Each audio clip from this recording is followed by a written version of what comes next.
Morning student, मैं गीतिका आज आपकी ज्योग्राफी की क्लास लेके आज अपन ज्योग्राफी में फर्स्ट चैप्टर दूसरी बुक का मानव भूगोल और उसके मानव भूगोल के मूल सिद्धांत इस बुक में से अपन पहला अध्याय पढ़ेंगे। अपने इससे पहले भारत लोक और अर्थव्यवस्था में से 3 चैप्टर पढ़े हैं। जनसंख्या का चैप्टर पढ़ा, एक प्रवास का चैप्टर पढ़ा और एक अपन ने मानव विकास का चैप्टर पढ़ा। अब अपन दूसरी बुक में मानव भूगोल के मूल सिद्धांत में अध्याय पहला मानव भूगोल प्रकृति और विषय क्षेत्र। जिस प्रकार अपन ने 11th में जो चैप्टर थे अपने भौतिक भूगोल के बारे में, है ना, अपन ने पढ़ाई था कि भूगोल जो कि 2 भागों में बटा हुआ है। पहले तो अपन भूगोल का अर्थ एक बार वापस समझ लेते हैं। भूगोल किसे कहते हैं? भू जो कि हमारी धरती, और ये धरती कैसी है? गोल, तो इसलिए इसको क्या कहा जाता है? भूगोल कहा जाता है।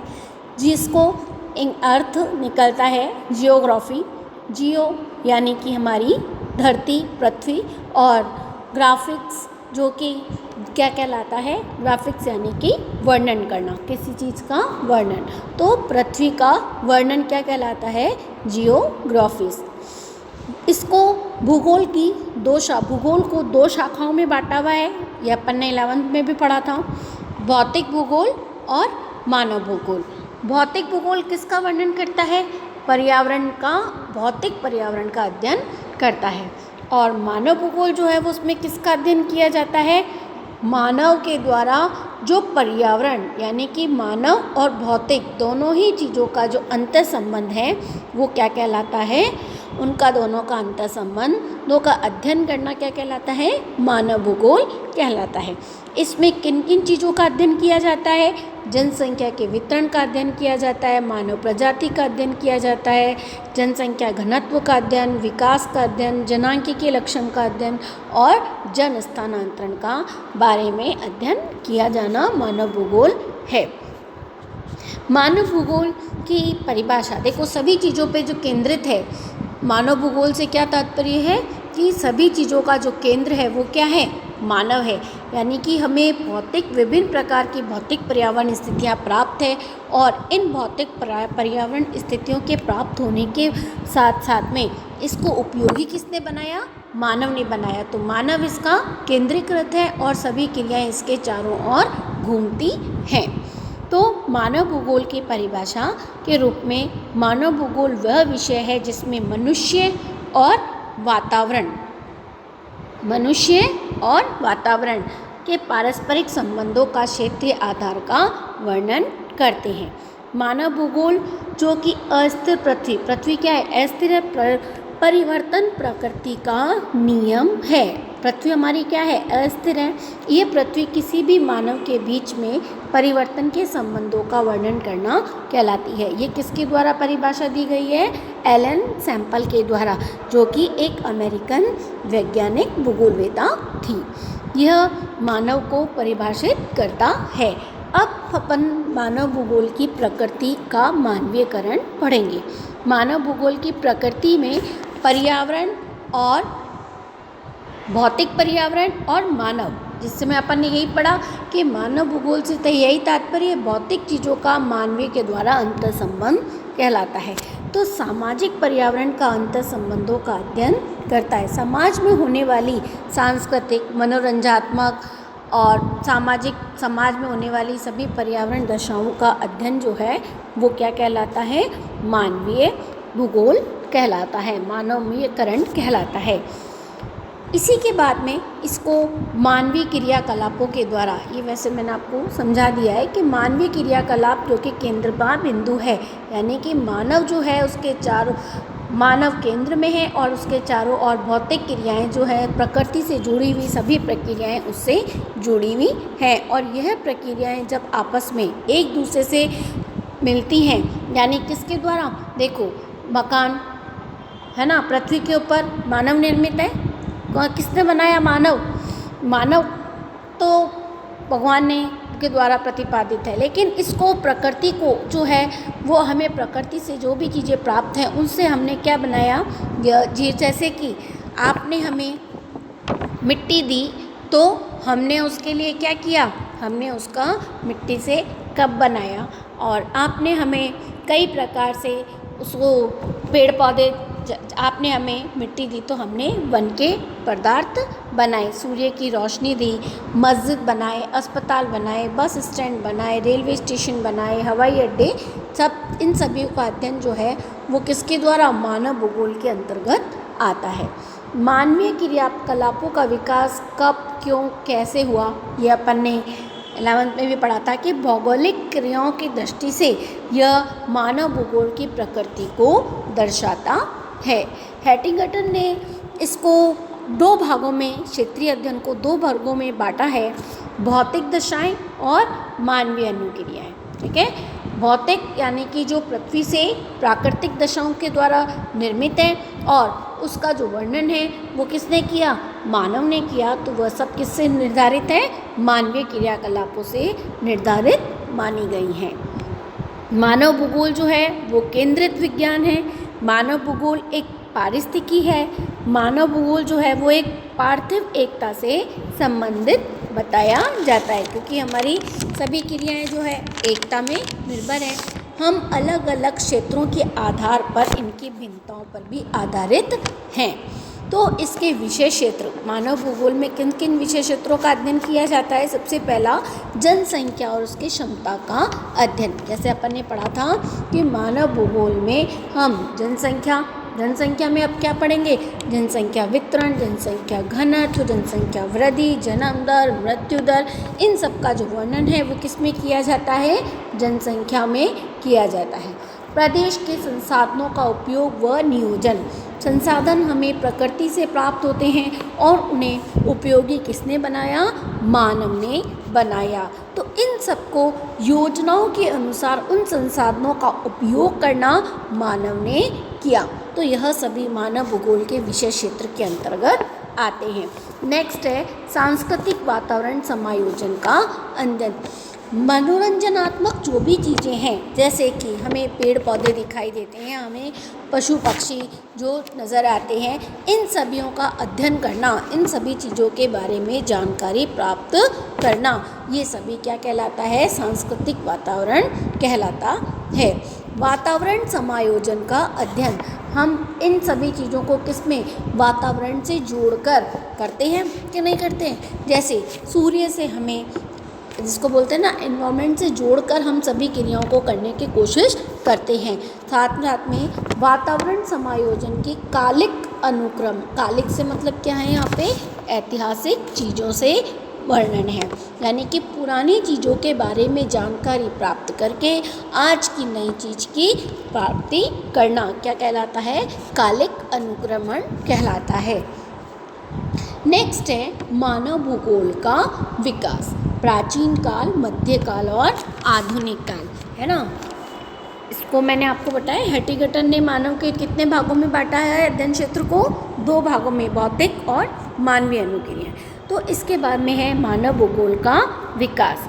मानव भूगोल का विकास प्राचीन काल, मध्यकाल और आधुनिक काल मानते हैं अपन के, जैसे अभी बताया मैंने आपको, अगर विषय का अध्ययन करना है तो किसके द्वारा, कालिक अनुक्रमण के द्वारा। तो यही कालिक अनुक्रमण, जैसे कि जिसके प्राचीन काल के बारे में पता हो, मध्यकाल के बारे में पता हो, तो आधुनिक काल उसको आसानी से प्राप्ति, हम पास्ट को देख के आज का फ्यूचर जान सकते हैं। अगर हमने पहले सही में मेहनत की है तो आज पेड़ पौधे, छोटा सा एक उदाहरण देती हूँ, हमें अगर पेड़ पौधों को शुरुआत में ही उसको अच्छी खाद वगैरह दे दी जाए तो बाद में क्या होगा, उसके ऊपर फल जो हैं वो अच्छे लगेंगे। तो यही प्रतिक्रिया हम इस पे भी अपनाते हैं कि प्राचीन काल जो है वो विभिन्न समाजों के बीच का अन्य क्रिया में न्यून थी। समाज पहले का जो काल था वो कैसा था, एक शॉर्ट पीरियड अपन इसको बोल सकते हैं, है ना। उस समय विकास की स्थिति ना के बराबर थी, है ना, तकनीकी का विकास नहीं था। इस समय तकनीकी के बारे में लोगों को जानकारी नहीं थी और ये किस ओर से फैला हुआ था, चारों ओर क्या था, प्रकृति थी, है ना, प्राकृतिक दृश्य हमें नज़र आते थे। प्राकृतिक शक्तियों का जो प्रभाव है वो प्राचीन सभ्यताओं को मानने वाले लोग जैसे भारत, चीन, मिस्र, यूनान व रोम, ये सभी जो है वो प्राचीन सभ्यताओं को माना करते थे। पहले के लोग क्या करते थे? वेदों की पूजा करते थे, है ना।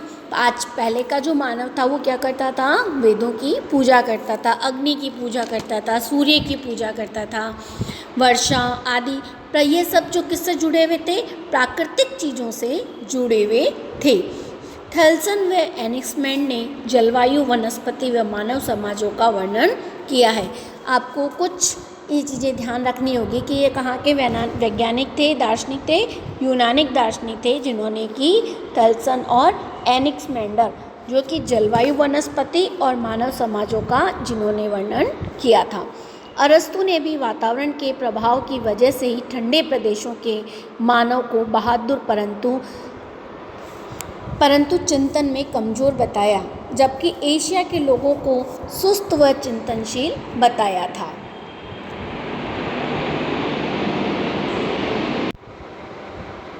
प्रकृति, ये सब चीज़ें जो है वो किस पर निर्भर है? निश्चयवाद। क्या कह सकते हैं अपन इसको? निश्चयवाद कहा जा सकता है ना।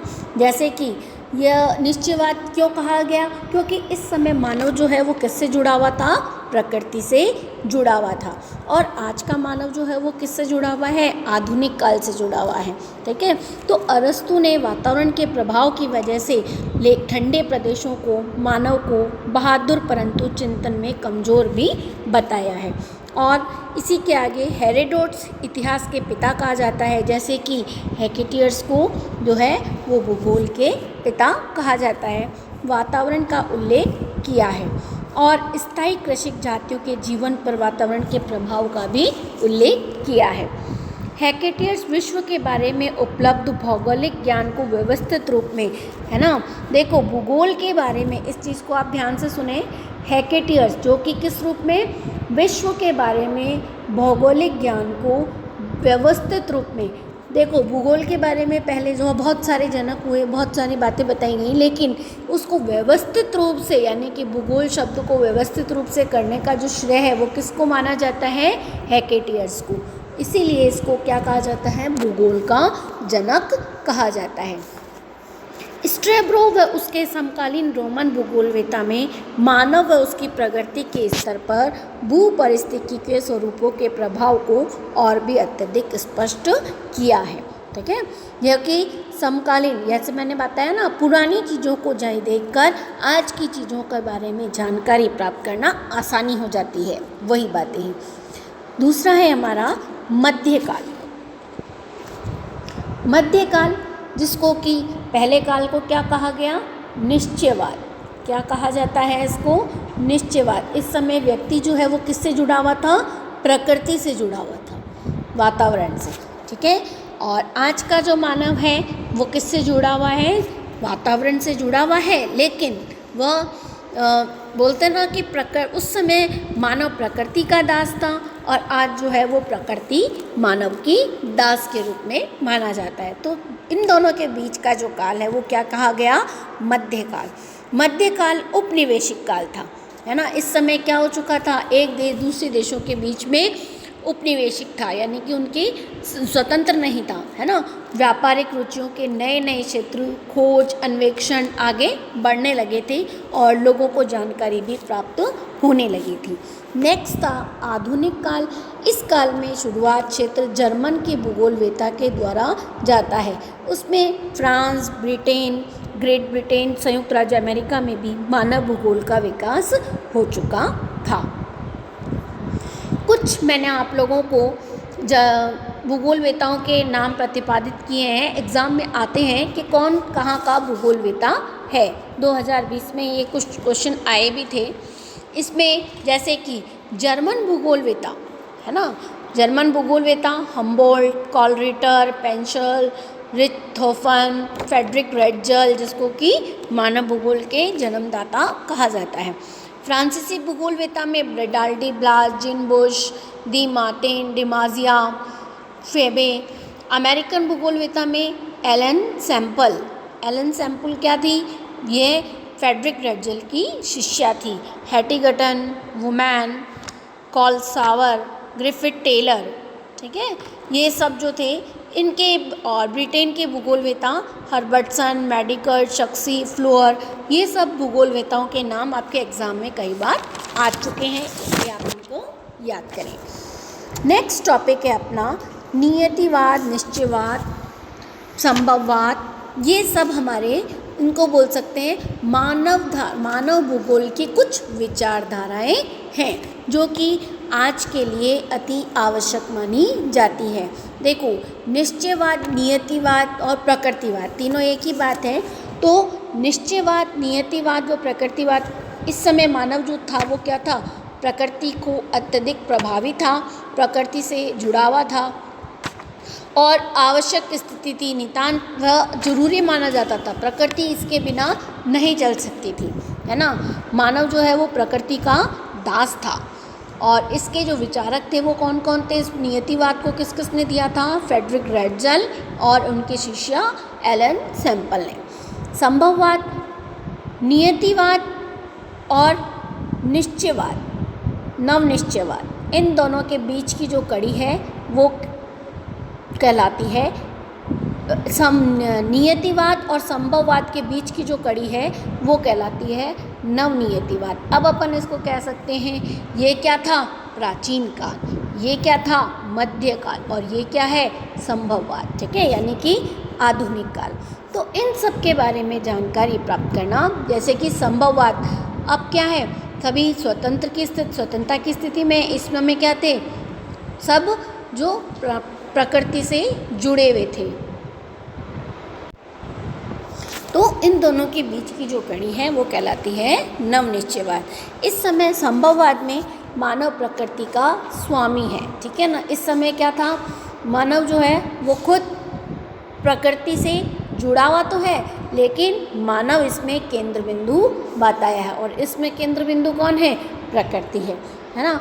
और इसके जो विचारक थे वो कौन थे, विडाल डी ब्लास और जीन बुश और अल्बर्ट डिमाजिया। नवनिश्चयवाद और नवनियतिवाद, इसे दोनों नामों से, और दूसरी नाम से क्या कहा जाता है, रुको और जाओ की विचारधारा के नाम से भी इसको जाना जाता है। प्रकृति और मानव में सामंजस्य पर बल दिया है, इन्होंने दोनों को जोड़ने का प्रयास किया है, प्रकृति को और मानव को। तो विचारक इसके कौन कौन थे, ग्रिफिथ टेलर जो कि एक अमेरिकन भूगोलवेता थे। मानव भूगोल की कुछ उपशाखाएं हैं, है ना, 5 उपशाखाओं में इसको बांटा गया है, राजनीतिक भूगोल, सामाजिक भूगोल, सांस्कृतिक भूगोल, आर्थिक भूगोल, चिकित्सा भूगोल। राजनीतिक भूगोल, राज्य के बारे में सभी प्रकार की गतिविधियों की जो जानकारी है वो किससे मिलती है, राजनीतिक भूगोल में। समाज के बारे में जानकारी जो है वो किससे देखेंगे, सामाजिक भूगोल में। मनोरंजनात्मक जो भी जानकारी है वो किससे दी जाएगी, सांस्कृतिक से। आर्थिक जो अर्थव्यवस्था है हमारी, है ना, वो किससे ली जाएगी, हमारे आर्थिक भूगोल से। नेक्स्ट, चिकित्सा भूगोल, स्वास्थ्य की दृष्टि से भी लोगों के बारे में जानकारी प्राप्त करना अति आवश्यक है, तो वो कहलाता है चिकित्सा भूगोल। ये सब तो जो बातें अपन ने पढ़ी ये कब की तक की थी, 1930 तक। लेकिन आज के युग में द्वितीय विश्व युद्ध के बाद में जो बदलाव हुए वो विभिन्न मानवीय क्रियाओं के प्रतिरूपों की पहचान की गई है। तो इन प्रतिरूपों के द्वारा अलग अलग, और 1970 के बाद में भी इनमें 2 विचारधाराएं और जुड़ी, मानव कल्याण परक विचारधारा जो कि स्वास्थ्य की दृष्टि से सबसे ज़्यादा महत्वपूर्ण, स्वास्थ्य की दृष्टि से, शिक्षा की दृष्टि से और आवास की दृष्टि से कई बदलाव हुए। तो मानव की क्रियाओं के द्वारा, क्योंकि इस समय जो है वो केंद्र बिंदु कौन है, मानव है, तो ये सब मानव के इर्द गिर्द घूमने वाली क्रियाएं हैं। स्वास्थ्य की दृष्टि से जानकारी प्राप्त करना, शिक्षा के स्तर को बढ़ावा देना, आवास की स्थिति को भी जानना।